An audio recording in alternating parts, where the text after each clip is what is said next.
Assalamualaikum warahmatullahi wabarakatuh.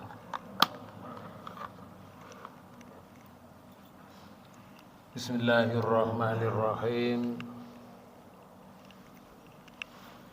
Alhamdulillahirabbil alamin. Walladzi arsala rasulahu bil huda wa dinil haq yudhhirahu 'ala dini kullihi wa kafa billahi shahida. Asyhadu an la ilaha illallah wahdahu la syarikalah wa asyhadu anna Muhammadan abduhu wa rasuluhu la nabiyya wa la rasula ba'da. Qala Allah ta'ala fi kitabihil karim, a'udzu billahi minasyaitonir rajim. Ya ayyuhalladzina amanu taqullaha wal tanzur nafsum ma qaddamat lighad wattaqullaha innallaha khabirum bima ta'malun. Shadaqallahul adzim. Hadirin hadirat Bapak Ibu yang dirahmati Allah, alhamdulillah kita bersyukur kepada Allah karena kenikmatannya yang telah diberikan kepada kita tidak pernah berhenti sampai pagi ini. Mudah-mudahan apa yang kita lakukan menjadi amalan ibadah yang dinilai oleh Allah dan membawa kita nanti menghadap Allah dalam keadaan husnul khotimah. Bapak Ibu saudara sekalian, sebagaimana ayat yang saya baca tadi adalah Quran surat Al-Hasyr surat 59 di ayat 18. Ayat itu Allah berpesan kepada kita semuanya, hendaklah orang yang beriman itu bertakwa kepada Allah, lalu memperhatikan yang diperbuat itu sudah bisa membawa dirinya kepada kebaikan atau belum untuk hari akhirnya nanti, hari kiamat. Dan kita selalu diawasi oleh Allah. Di akhir ayat, wattaqullah innallaha khabirum bima ta'malun. Dan bertakwalah kamu kepada Allah. Sungguhnya Allah itu maha khabirun. Khabirun itu maha meneliti bima ta'malun, terhadap apa yang kamu lakukan itu.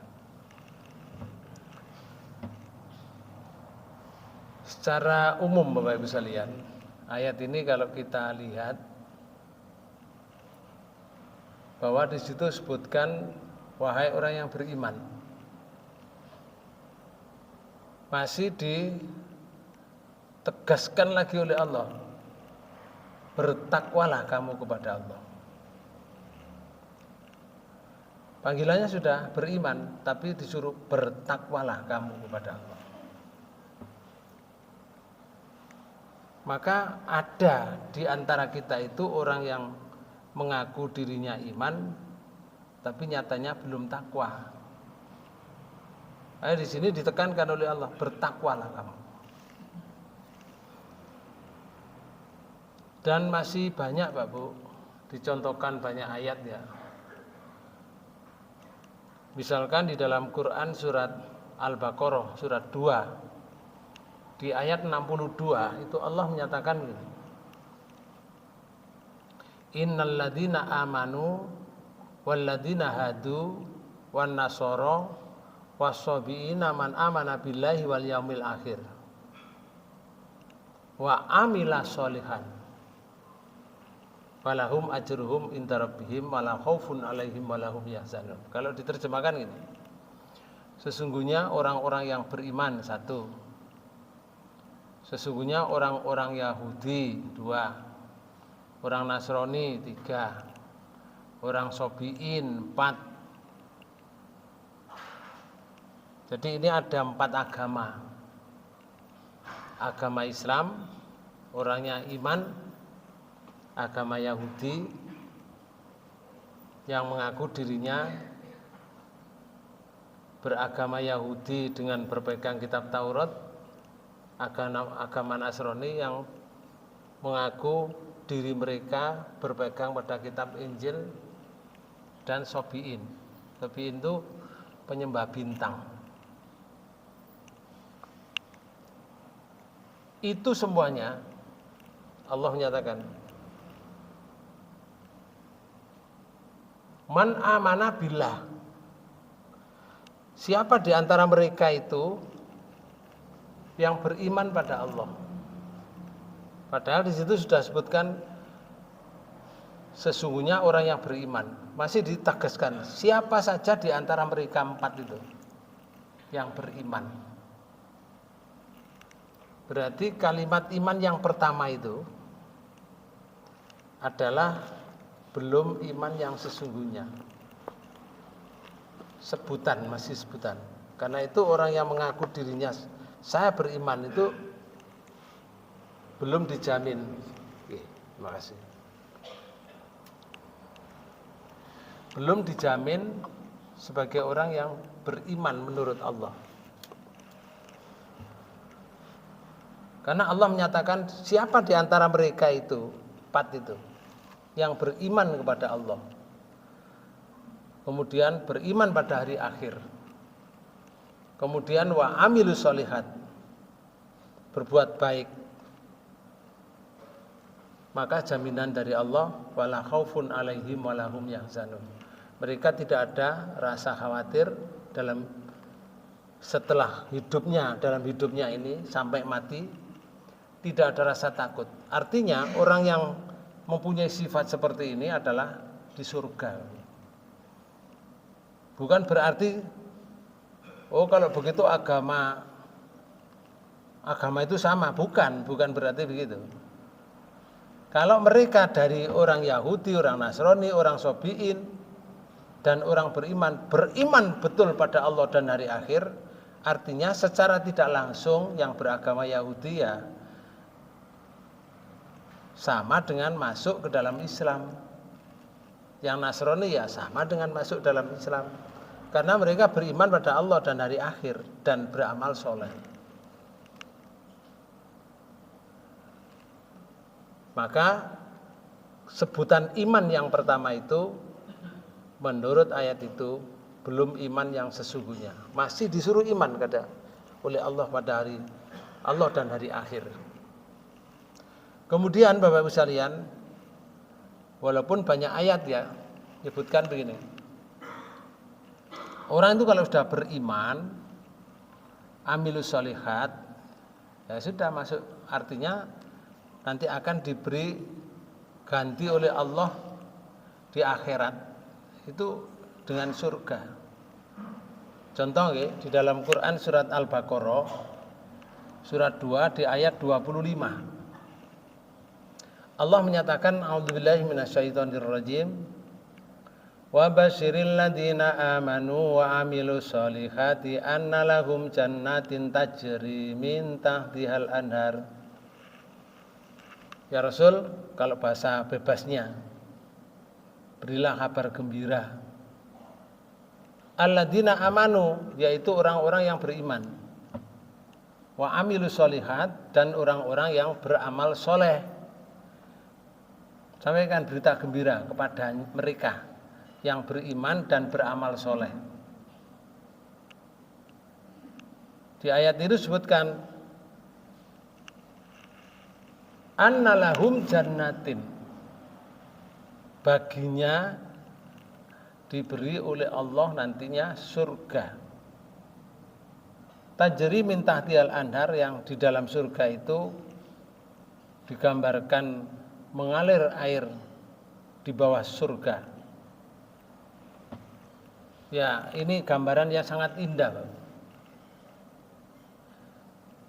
Itu diberikan kepada orang-orang yang beriman dan amilus sholihat.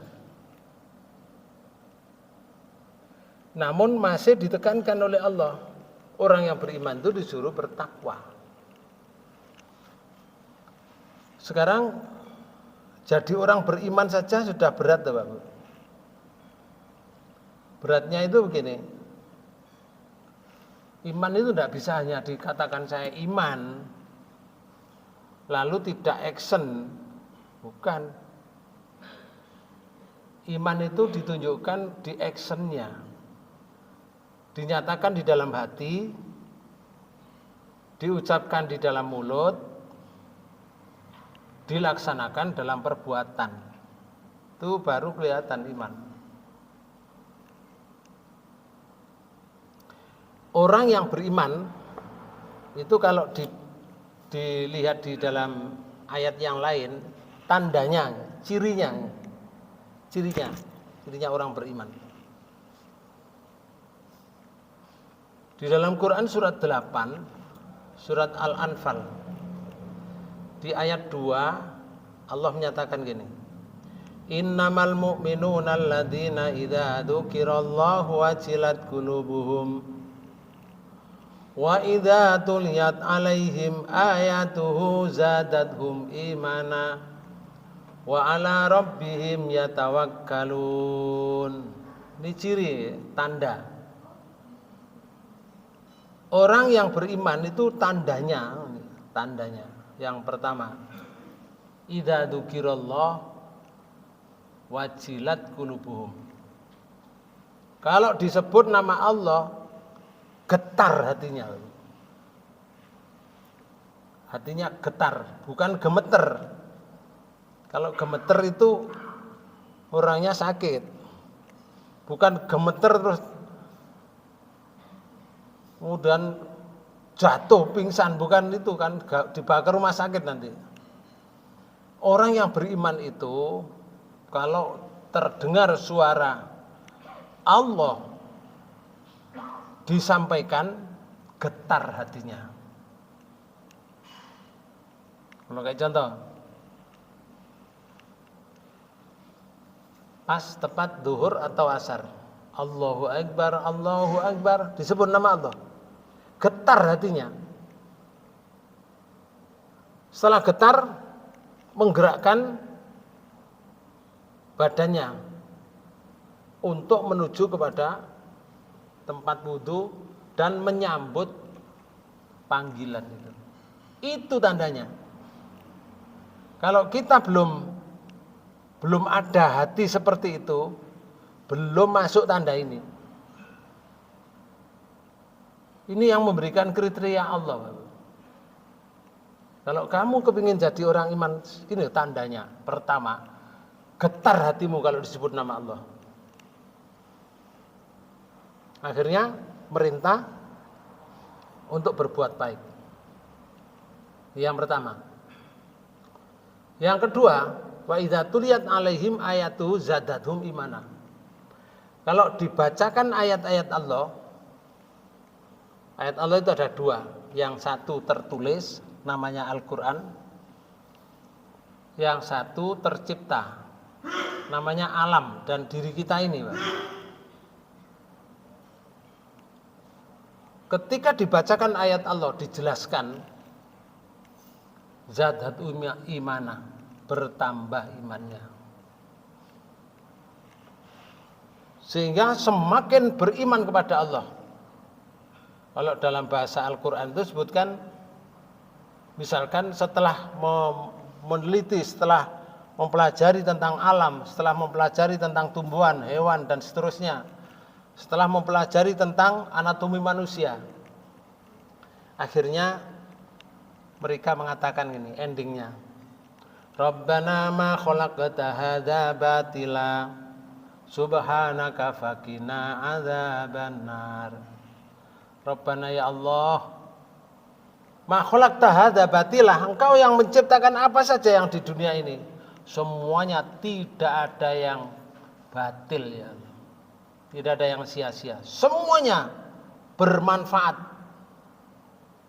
Setelah diketahui, setelah dipelajari, setelah dijelaskan. Ayat-ayat Allah kalau dijelaskan, dia bertambah mantap keimanannya kepada Allah. Sedikit pun tidak akan mensyarikatkan Allah dengan sesuatu. Kalau dibacakan ayat Allah. Ayat itu Pak Bu, bahasa Arab, bahasa Indonesianya ayat itu ialah ayatun itu artinya tanda kekuasaan. Jadi ayatullah berarti tanda kekuasaan Allah. Ayat-ayat Allah berarti tanda-tanda kekuasaan Allah. Itu kalau dibaca bertambah imannya. Ciri yang kedua. Ciri yang ketiga sekarang. Wa ala rabbihim yatawakkalun. Dan terhadap Tuhan mereka yatawakkalun, bertawakal. Tawakal itu ya. Tawakal itu setelah berusaha, setelah berikhtiar, lalu dipasrahkan pada Allah. Ya Allah, saya sudah berusaha, saya sudah bertawakal. Hasilnya Engkau yang menentukan. Kalau Engkau berikan baik sesuai dengan permintaan saya, sesuai dengan kehendak saya, ya Allah, saya tetap bersyukur kepadamu. Kalau misalkan Engkau ganti yang lain, tidak sesuai dengan apa yang saya harapkan, aku tetap bersyukur kepadamu. Tidak akan lengah menyembahmu. Itulah orang yang tawakal. Jadi orang tawakal itu tidak ada stres. Apa saja keputusan Allah diterima dengan lapang dada. Tapi setelah usaha dan setelah ikhtiar semaksimal mungkin. Ada setelahnya. Bukan tawakal itu diem saja. Supaya mangan ya mangan, gak mangan ya gak mangan. Ya gak mangan, Bapak. Gak makan dong, gak gelem usaha. Menang-menang terus saya diam, yang penting kan usaha tawakal. Mulak waya warekan warek dhewe. Ya gak iso, Bapak. Perut itu bisa diisi itu karena ada usaha untuk ngisi. Ndak bisa terus ala awak jange urip enak ya enak, gak enak ya wis gak enak meneng ae. Ndak, itu stres itu, Bapak. Kita harus bisa membedakan mana stres, mana tawakal. Orang yang tawakal itu setelah berusaha keras, hasilnya diserahkan pada Allah. Kalau bahasa ayat yang lain itu sebutkan begini. Fa idza faragta fansab wa ila rabbika farghab. Kalau kamu sudah menyelesaikan urusan yang satu, sudah selesai, fansab, hadapilah urusan yang lain lagi. Kamu akan menghadapi urusan terus. Hidup ini tidak pernah tidak menghadapi urusan, Bapak. Ono ae masalahnya. Dan setiap orang masalahnya tidak sama. Tapi beratnya sama, sumpeke sama, Bapak. Gak enaknya sama. Orang senang gitu ya. Yang kaya dengan yang miskin, senangnya lo sama, Bapak. Sama dengan orang kaya, dengan orang miskin, orang pejabat, dengan orang tidak punya jabatan. Iku lek turu, podo nglenggere, ya podo enake.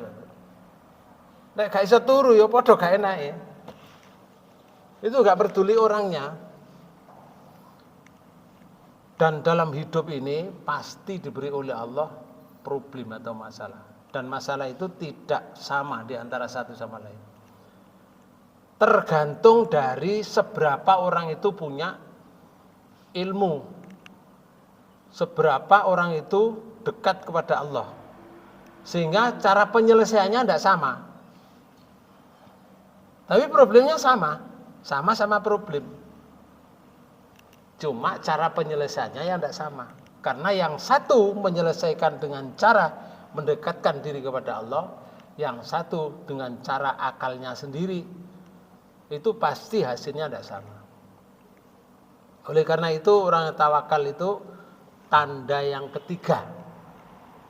Jadi kalau kita kepingin orang beriman, itu orangnya tawakal. Tanda yang keempat di surat 8 ayat 3. Apa? Alladzina yuqimunas sholata. Ciri yang keempat itu orangnya mendirikan sholat. Mendirikan sholat. Artinya begini, kalau orang itu mendirikan sholat berarti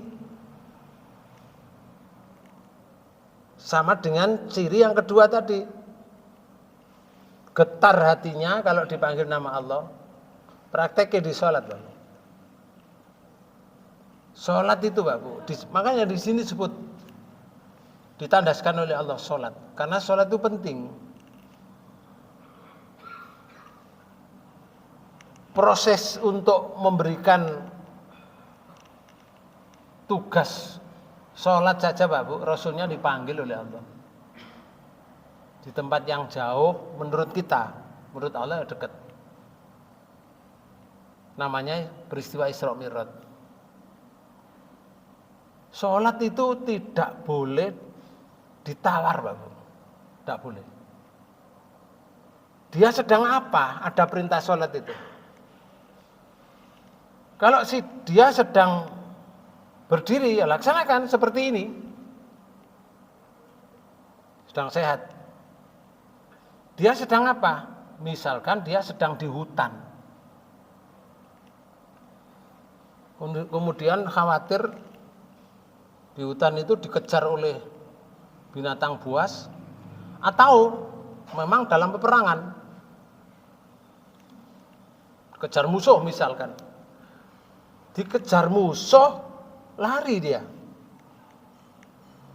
Tapi pas dipanggil sholat, Allahu Akbar, panggil sholat. Tapi sedang dikejar musuh. Sholat itu tidak boleh ditawar, Bapak. Maka di dalam Quran surat Al-Baqarah, surat 2, di ayat 238, pertama Allah menyatakan ini. Hafidhu ala sholawati was sholatil wusta wa qumu lillahi qanitin. Jagalah, peliharalah segala sholatmu. Segala sholatmu ya sholat 5 waktu itu. Peliharalah. Utamanya di sini was sholatil wusta. Sholat wusta. Sholat sing berat. Sholat wusta itu ada yang menerjemahkan, Pak Bu. Para ulama memberikan keterangan itu bermacam-macam. Dan semuanya ada dasarnya. Ada yang mengatakan sholat wusta itu duhur. Karena waktu siang itu berat. Tapi ada yang mengatakan asar. Karena asar itu penggawean gurung mari berat. Tapi ada yang mengatakan maghrib. Karena maghrib itu orang kerja belum pulang. Ada yang mengatakan isya. Isya itu wayai istirahat. Berat semua, Pak Bu. Apalagi subuh. Apalagi subuh. Hanya orang-orang yang beriman saja kalau subuh itu tepat waktunya karena diawali dengan tahajud. Bapak dan Ibu saudara sekalian, kalau kamu sedang dalam keadaan dikejar oleh musuh misalkan, tapi dipanggil sholat, disuruh jaga oleh Allah. Ternyata sholat wusta itu semuanya suruh jaga. Bagaimana? Di ayat 239 Allah menyatakan begini, fa in khiftum farijalan. Kalau kamu sedang dikejar musuh atau dalam ketakutan, farijalan. Kalau kamu dipanggil sholat, sholatlah dengan berjalan.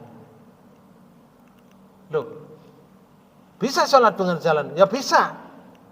Allah Maha tahu, Pak Bu, wong iki sholat. Sholatlah kamu sedang lari. Allah Maha tahu orang itu sedang dikejar, tapi dipanggil sholat. Suruh lari ambek sholat. Sholat ambek lari maksudnya. Nah ya apa? Ya sebisanya seperti apa? Perang itu ada caranya juga. Namanya sholat khauf itu, Pak. Ada caranya. Gak mesti bareng dengan imamnya. Sholat khauf itu. Tapi kalau sudah dipanggil sholat, hari itu laksanakan. Jangan ditunda-tunda. Jangan nanti aja, terus tak rangkep-rangkep nanti. Merangkap sholat itu boleh, Pak Bu. Dengan catatan harus pergi. harus pergi. Kalau kepingin menjamak sholat, ya pergi dulu. Pergi ke Solo sana ya baru boleh jamak sholat. Tapi lek pergi nang pasar ya ndak boleh. Karena belum, ya artinya belum, ketentuannya belum kena. Pergi jauh, pergi ke Malang, nah baru jamak boleh. Dan kosor. Kalau diam di rumah, engko ae iki penggaweane akeh. Wis tak engko ae tak rangkep dhuwur ambek asar engko. Lho. Sapa melok sapa itu? Rasulullah tidak ngajarkan seperti itu, Bapak. Tidak ada pelajaran dalam Islam seperti itu. Sholat itu tepat pada waktunya, tidak boleh dinyang, tidak bisa. Kok di sahur kok, itu jenenge dikodo. Kodo niku artinya hutang. Kok saking senengi hutang sampai sholat dihutang. Itu kodo namanya. Bapak Ibu sekalian, kalau ada orang kodo sholat itu ada syaratnya. Syaratnya apa? Ketiduran. Salah satu diantaranya. Saya contohkan. Orang itu tidur pukul 10 belum zuhur. Mungkin saking payahnya, Pak Bu. Zuhur itu kan waktunya sekarang pukul 12. Pukul 10 sudah tidur, pukul 12 tidak ada yang bangunkan. Habisnya zuhur itu, ya kalau dalam bahasa fikih itu Pak Bu, kalau kita di luar mendirikan satu benda begini, kemudian ada bayang-bayang. Bayang-bayangnya benda ini kalau kemudian diberi batasan itu ditengeri, kemudian dijatuhkan ini, dirubuhkan gini. Kalau sama, habis waktunya zuhur. Itu batasannya. Loh, sholatnya zuhur habis. Misalkan iki belum habis ini, pas begini masih kurang, misalkan kurang 1 sakilan misalkan, kurang. Maka Bapak Ibu sekalian, waktu zuhur masih ada. Dia sedang tidur, bangun, ya Allah, pukul berapa ini? Dilihat waktu zuhur masih ada. Dia mengakhirkan sholat zuhur, boleh karena dia ketiduran. Karena dia ketiduran. Tapi kalau tidurnya sampai kebablasan, baru mancik sholat asar, sholat zuhurnya hilang, Mbak Bu. Bukan, aku tadi sholat zuhur ketiduran, sekarang saya tak sholat asar, tak rangkep kalau sholat zuhur. Enggak ada aturannya itu. Enggak ada. Lah sholat zuhurnya itu rukhsah. Itu hadiah dari Allah. Karena Allah yang nidurkan. Maka sholat zuhurnya habis, tinggal asarnya, silakan sholat asar. Orang mengatakan itu qadha. Bukan qadha, soalnya waktunya asar memang sholat asar. Kalau qadha misalkan begini, ketiduran di waktu malam, waktu perang. Pulang teko perang itu pukul 3 malam. Payahnya luar biasa. Sampai subuh itu tidak bisa bangun. Tahu-tahu matahari sudah muncul dari timur. Subhanallah, matahari sudah keluar. Saya belum sholat subuh. Rasulullah pernah terjadi seperti itu, Bapak. Pernah terjadi. Akhirnya Rasulullah tanya, kamu sudah sholat? Belum ya Rasul. Kamu? Belum. Semuanya belum. Silakan kamu cari air wudhu. Bapak sekalian, berhenti di satu perjalanan di waktu perang. Di daerah Saudi Arabia itu, Pak Bu. Tidak seperti di sini. Kalau berhenti itu nama masjid, berhenti itu di musola atau di lapangan dekat air dan seterusnya. Sana itu jauh. Cari kamu air, wudhu, cari air, ketemu wudhu masuk semuanya. Setelah itu, padahal matahari sudah terbit. Setelah itu Bilal, adzan kamu. Suruh adzan, Pak. Siapa yang belum sholat qobliyah subuh, sholat semuanya. Sholat qobliyah subuh seperti kita. Padahal matahari sudah semakin naik. Setelah itu qomat Bilal adzan. Setelah adzan qomat Bilal, qomat. Baru diimami oleh Rasulullah. Sudah posisinya matahari sudah mulai keluar. Bapak Ibu sekalian, itu karena Rasulullah tertidur, sedangkan waktu sholatnya subuh tadi sudah tidak ada. Rasulullah melaksanakan sholat subuh di jam itu. Jadi kesimpulannya begini, Pak. Orang boleh tidak sholat, syaratnya satu, pingsan. Jadi kalau kepingin tidak sholat, pingsan. Nah, kok mari pingsan, kalau sudah siuman, nah itu wajib sholat. Orang kecelakaan pukul 10 atau pukul 11 kecelakaan siang, baru ngelilir itu maghrib, Bapak. Disuruh sholat maghrib itu sebisanya, dengan sholat yang sebisanya. Atau yang kedua, gila sampai waras. Jadi orang gila itu masih gak sholat gak apa-apa, lalek waras kongon sholat. Terus yang ketiga tadi tidur, ketiduran, Bapak. Bukan sengaja, kok ae tak turu dhisik aku kok ae akhir-akhir. Itu namanya disengaja, dosa, Bapak. Itu salah satu di antaranya. Nah, sholat tak boleh ditawar. Dipanggil kamu sedang berjalan, sholatlah farijalan, sambil berjalan. Kalau kamu sedang berkendaraan, au rukbanan, di surat 2 tadi, ayat 239. Atau kamu sholat dengan berkendaraan. Sholat berkendaraan ini ya sebisanya dengan duduk, gak bisa sujud. Rukuknya saja tidak sempurna. Tapi Allah Maha tahu orang itu sholat, karena dipanggil waktu itu. Tidak harus mencari masjid, ya kalau di sini mencari masjid dekat. Kalau panjenengan berada di NTT sana, berada di Papua, begitu dipanggil waktu sholat zuhur atau asar, tidak akan ketemu masjid. Baru bisa nanti ketemu setelah 4 jam, 3 jam atau 4 jam, baru ketemu. Ya enggak sholat akhirnya. Tidak seperti itu, tidak ada aturannya. Lek dipanggil sholat, carilah masjid yang baik, enggak ada. Sholatlah kamu, kapan? Sedang apa kamu? Sedang berkendaraan, sholatlah kamu berkendaraan.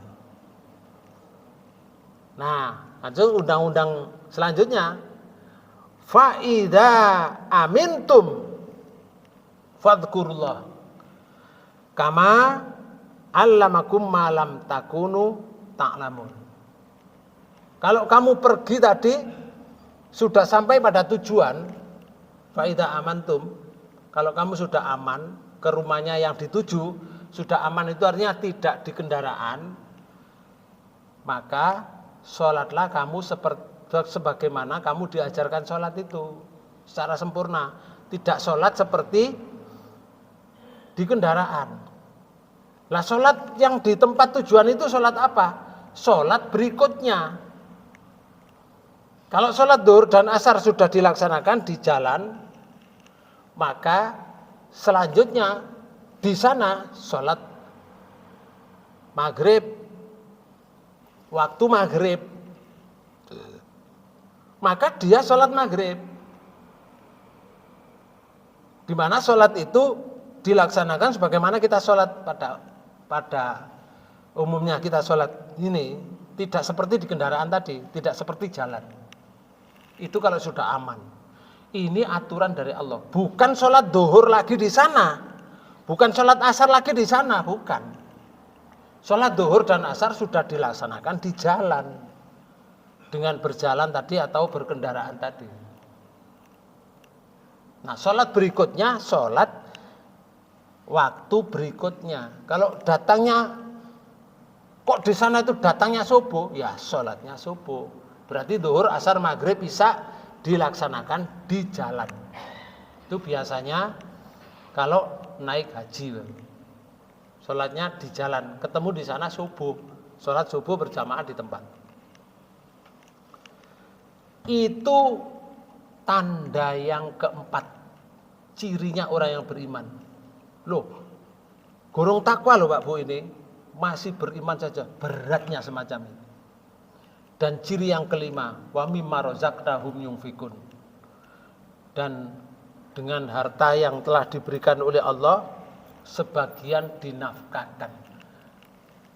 Sebagian dinafkahkan. Orang yang menafkahkan hartanya itu, itulah ciri orang yang beriman. Sebagian. Kalau panen, ya hasil panen itu. Kalau dia berusaha, ya hasil dari usaha itu.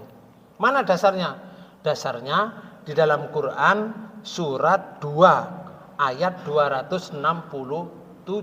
Allah menyatakan, ya ayyuhalladzina amanu anfiqu min thayyibati ma razaqnakum. Hei orang yang beriman, nafkahkan sebagian rezeki yang saya berikan kepadamu. Min thayyibati maka sabetum.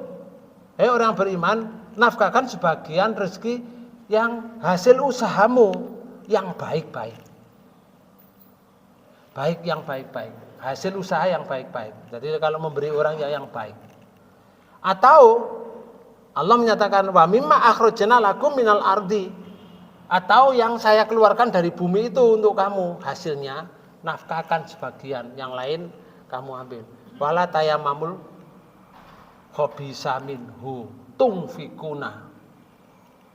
Kamu jangan memilih yang buruk-buruk kamu berikan pada orang lain. Nek orang sedekah ya sedekahlah, tapi pas sing sedekah kan mesti sing elek-elek, gak tahu. Iku gurung iman, Pak Bu. Masih belum iman itu. Imannya masih separuh-separuh. Padahal masuk surga itu gak oleh separuh-separuh, Pak Bu. Mosok awake separuh masuk surga, separuh masuk neraka kan enggak. Ya, masuk surga itu kabeh. Jadi kalau kepingin beriman ya total iman sesuai dengan yang digariskan oleh Allah dalam Al-Quran dan dari Rasulullah, hadis-hadis yang sahih. Bapak Ibu sekalian, bagaimana iman, bagaimana takwa itu dan bagaimana mempersiapkan bekal untuk hari akhirat. Gak mungkin hari ini saya akan sampaikan, gak nutut waktunya. Mudah-mudahan pertemuan ini dibarengi hidayah Allah Subhanahu wa taala. Demikian yang bisa saya sampaikan. Insyaallah mudah-mudahan kita bertemu lagi dalam keadaan sehat walafiat. Demikian, lebih kurangnya mohon maaf. Nasrun minallah wa fathun qarib. Wassalamualaikum warahmatullahi wabarakatuh.